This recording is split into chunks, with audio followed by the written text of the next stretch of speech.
Halo semua, hari ini saya mau bicara tentang sepak bola di Saudi Arabia.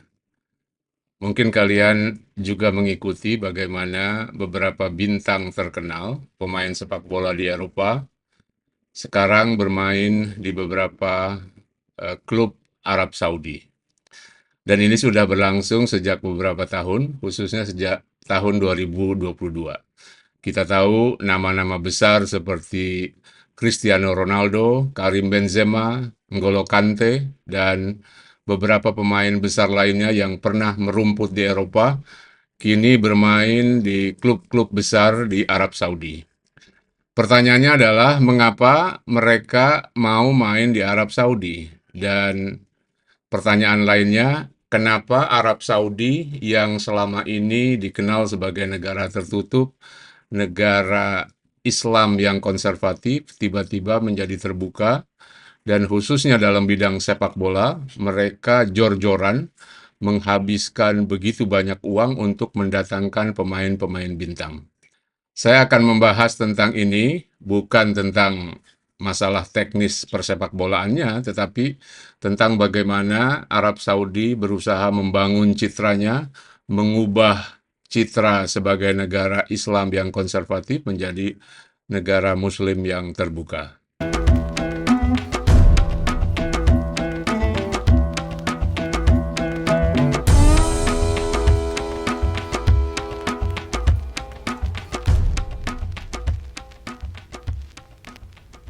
Sepak bola adalah bagian dari program yang dikerjakan Kerajaan Arab Saudi untuk mengubah citranya.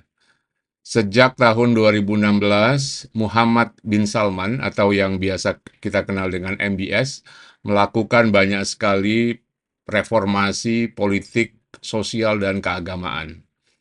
MBS adalah tokoh yang kontroversial. Dia anak seorang raja namanya Raja Salman yang sejak diangkat menjadi pangeran berperan seperti raja yang sesungguhnya.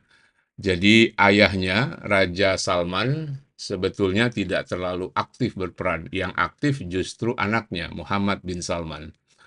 Nah, sejak tahun 2016, Muhammad bin Salman menggelontorkan banyak sekali program-program yang mendukung apa yang dia sebut sebagai Visi 2030 atau Visi 2030. Visi ini bagian dari rencana perubahan Arab Saudi. Pada tahun 2030 nanti, Arab Saudi diproyeksikan menjadi sebuah negara modern, negara terbuka dengan ekonomi yang besar. Sekarang ini sebetulnya ekonomi Arab Saudi yang terbesar di kawasan Timur Tengah, khususnya di negara-negara Arab, tetapi kedepannya Saudi tidak ingin lagi bergantung pada minyak dan gas. Selama ini ekonomi Saudi, kita tahu semua, sangat bergantung pada sumber alam. Nah, ke depan ketika dunia sudah semakin meninggalkan energi fosil dan berusaha untuk mengeksplorasi energi terbarukan, minyak akan ditinggalkan banyak negara. Bukan karena Arab Saudi akan kehabisan minyak, tetapi negara-negara yang selama ini menjadi konsumen minyak Arab Saudi perlahan-lahan beralih energinya. Nah, ini yang mengkhawatirkan pemerintah Arab Saudi, terutama generasi mudanya. Kalau dulu para pendiri kerajaan yang kemudian diteruskan kepada anak-anaknya masih bergantung pada minyak, karena memang pada saat itu dunia belum seperti sekarang. Tuntutan kepada energi alternatif belum muncul semarak sekarang. Nah, generasi muda, generasi ketiga dari Raja Abdul Aziz, mulai mengubah visi mereka. Mereka berhadapan dengan dunia yang baru, dan rata-rata generasi baru Kerajaan Arab Saudi ini memiliki visi yang berbeda, menghadapi pengalaman yang berbeda, dan karena itu mereka ingin menyiapkan masa depan yang tidak sama dengan apa yang dihadapi oleh para orang tua mereka. Sepak bola adalah bagian dari program yang dilakukan MBS untuk mengubah citra Arab Saudi. Sebetulnya bukan hanya sepak bola, Ada dua cabang olahraga lagi yang pernah menjadi perhatian Kerajaan Arab Saudi. Pada tahun 2021, Arab Saudi menyelenggarakan perhelatan balap mobil Formula One diselenggarakan di sebuah sirkuit di Jeddah. Dan pada tahun 2022, setahun setelahnya, mereka menyelenggarakan turnamen golf bergengsi yang disebut sebagai LIV Golf Series. Ini adalah sebuah turnamen yang kontroversial yang dibangun oleh pemerintahan Arab Saudi untuk menyaingi PGA yang sudah berumur hampir 1 abad. Tapi tentu saja tidak ada yang mengalahkan popularitas sepak bola. Arab Saudi tak hanya ingin dikenal sebagai negara asal Islam dan juga negara yang memproduksi minyak, tetapi mereka juga ingin dikenal sebagai negara yang memiliki banyak kelebihan. Nah, sepak bola adalah salah satu cara bagaimana Arab Saudi mengubah citra mereka. Sebagai cabang olahraga yang sangat populer di dunia, tentu saja memilih sepak bola adalah cara yang sangat strategis bagaimana mereka ingin disorot oleh dunia. Pertanyaannya, mengapa para pemain bintang yang sudah punya nama dan reputasi besar di Eropa mau diajak bergabung ke Arab Saudi? Bagi banyak orang, Arab Saudi tentu saja bukanlah negara yang ideal.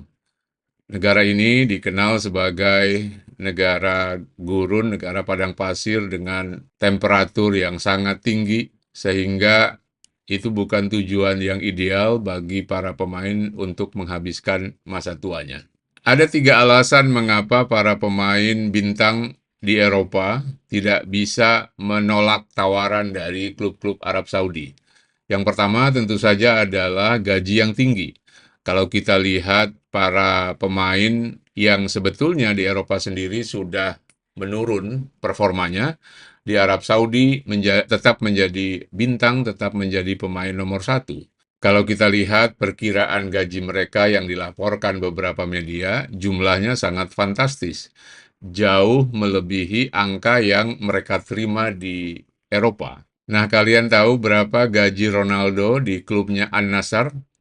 Dia digaji 200 juta US dollar per tahun termasuk beberapa kontrak iklan di dalamnya. Karim Benzema digaji sekitar angka yang sama untuk masa kontrak 3 tahun. Jadi setiap tahunnya Karim Benzema menerima tidak kurang 66 juta US dollar. N'Golo Kante yang di Eropa mungkin sudah tidak dipakai lagi oleh klub-klub besar, di Arab Saudi digaji sekitar 33 juta US dollar. Sama seperti Karim Benzema, dia bermain di Al-Ittihad, klub elit Liga Saudi. Tentu saja, selain menerima gaji, para pemain bintang ini mendapatkan berbagai bonus dan fasilitas yang diberikan oleh klub-klub kaya di negara itu. Para pemain yang usianya sudah uzur tentu ingin mengumpulkan uang sebanyak-banyaknya sebelum mereka pensiun. Tetapi ada alasan lain selain soal gaji, yaitu mereka ingin menimba pengalaman tentu saja. Bagaimana bermain di luar Eropa sambil menyiapkan masa pensiun mereka sambil mencari pengalaman baru. Tentu saja sebagai pemain elit, mereka menerima berbagai macam fasilitas. Dan kalau mereka hidup di Arab Saudi sekarang, tentu saja Arab Saudi yang berbeda dari 10 atau 20 tahun silam. Bagaimanapun mereka hidup di negara kaya di mana berbagai macam fasilitas sangat mudah didapat, apalagi buat para pemain bintang yang menjadi tamu terhormat bagi para klub-klub kaya. Sebagian besar klub di Arab Saudi dimiliki oleh keluarga kerajaan, orang-orang kaya di sana. 5 klub terbesar Arab Saudi dimiliki oleh keluarga kerajaan, orang-orang kaya atau perusahaan-perusahaan besar. Misalnya Al-Nassr dimiliki oleh Pangeran Faisal bin Turki. Kemudian Al-Hilal dimiliki oleh Saudi Telecom Company. Al-Ittihad dimiliki beberapa pengusaha kaya yang terafiliasi dengan kerajaan. Kemudian Al-Ahli dan Al-Shabab juga dimiliki oleh keluarga kerajaan. Lalu, apakah klub-klub besar ini hanya menghabiskan uang begitu saja, tidak mendapatkan pemasukan sama sekali? Sebetulnya tidak juga. Klub-klub besar di Arab Saudi dikelola secara cukup profesional, meskipun dimiliki oleh orang-orang kaya, dimiliki oleh anggota keluarga kerajaan. Klub-klub besar ini dikelola dengan cukup profesional, sama seperti klub-klub besar di Eropa. Sama seperti klub-klub besar di Eropa, klub-klub sepak bola di Arab Saudi mendapatkan dana dari berbagai macam sumber. Selain mendapatkan uang dari hasil penjualan tiket, mereka juga mendapatkan uang dari sponsor iklan dan hak siar televisi. Sebelum ada para pemain bintang datang, tentu saja tidak ada televisi internasional yang tertarik dengan liga di Arab Saudi. Tapi sejak tahun 2022, khususnya sejak Ronaldo datang di sana, banyak televisi dunia yang berlomba-lomba menyiarkan liga di Arab Saudi. Di Amerika, hak siar Liga Saudi misalnya dipegang oleh Fox Sport. Di Amerika Latin ada ESPN, di Eropa ada Eleven Sport, dan untuk hak siar di Asia dipegang oleh beIN. Nah, jadi ada banyak stasiun televisi yang menyiarkan Liga Arab Saudi ini. Jadi Liga Saudi bukan hanya dinikmati oleh orang-orang Saudi sendiri, tapi juga bisa dinikmati oleh banyak orang yang menangkap siaran dari televisi-televisi tersebut.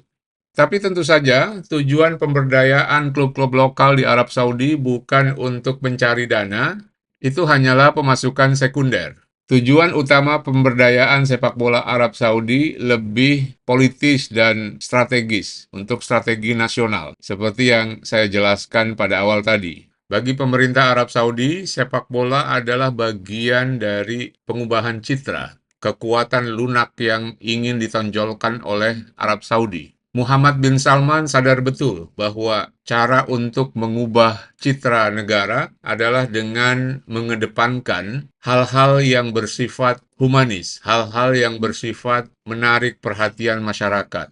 Dan sepak bola adalah salah satunya. Nah, jadi sepak bola Arab Saudi dijadikan sebagai salah satu instrumen soft power negara itu. Karena itulah kemudian ada beberapa pihak yang menganggap apa yang dilakukan oleh Arab Saudi khususnya dalam memberdayakan sepak bola, dalam mengedepankan cabang-cabang olahraga sebagai bagian untuk menaikkan atau mengubah citranya. Upaya ini dikenal sebagai spot washing, yaitu upaya untuk mengubah citra suatu negara lewat olahraga. Dan ini sudah dilakukan oleh banyak negara sebelumnya, oleh Rusia, oleh Cina, dan lain-lain.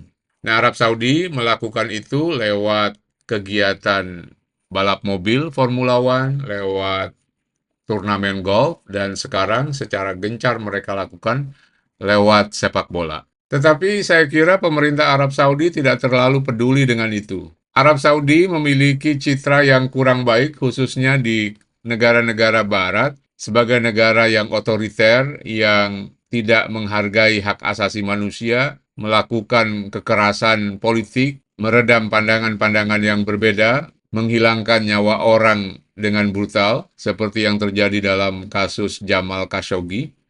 Nah, jadi orang-orang yang menganggap Arab Saudi melakukan sport washing untuk menutupi semua kejahatan yang pernah dilakukannya.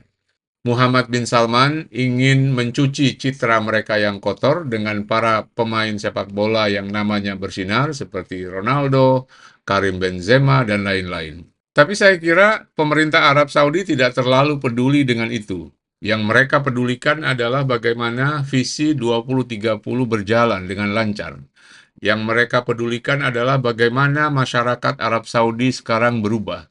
Yang mereka pedulikan adalah bagaimana ekonomi Saudi ke depan tidak bergantung kepada minyak, tetapi memiliki sumber-sumber ekonomi yang beragam, termasuk dari industri sepak bola. Nah, jadi segala kegiatan yang dilakukan oleh pemerintah Arab Saudi, khususnya dalam bidang olahraga, ini merupakan bagian dari visi 2030, bagian dari kegiatan yang bisa mengubah citra Arab Saudi secara umum.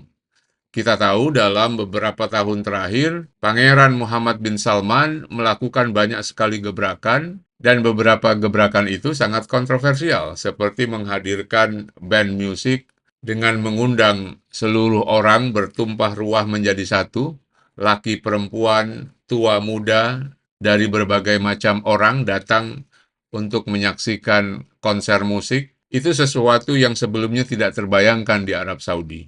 Muhammad bin Salman juga secara gencar membangun kota, membangun fasilitas-fasilitas, membangun tempat-tempat hiburan, dan melindunginya dari kaum konservatif.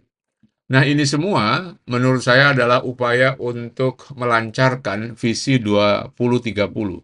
Jadi, MBS tidak peduli apa kata orang, apakah yang dia lakukan untuk menutupi citranya sebagai negara pelanggar HAM, sebagai negara otoriter. Buat dia, kepentingannya adalah seluruh kegiatan yang dia lakukan, termasuk bagaimana memberdayakan sepak bola, itu adalah bagian dari visi 2030 yang dia canangkan. Kita jumpa lagi pada isu yang lain. Salam.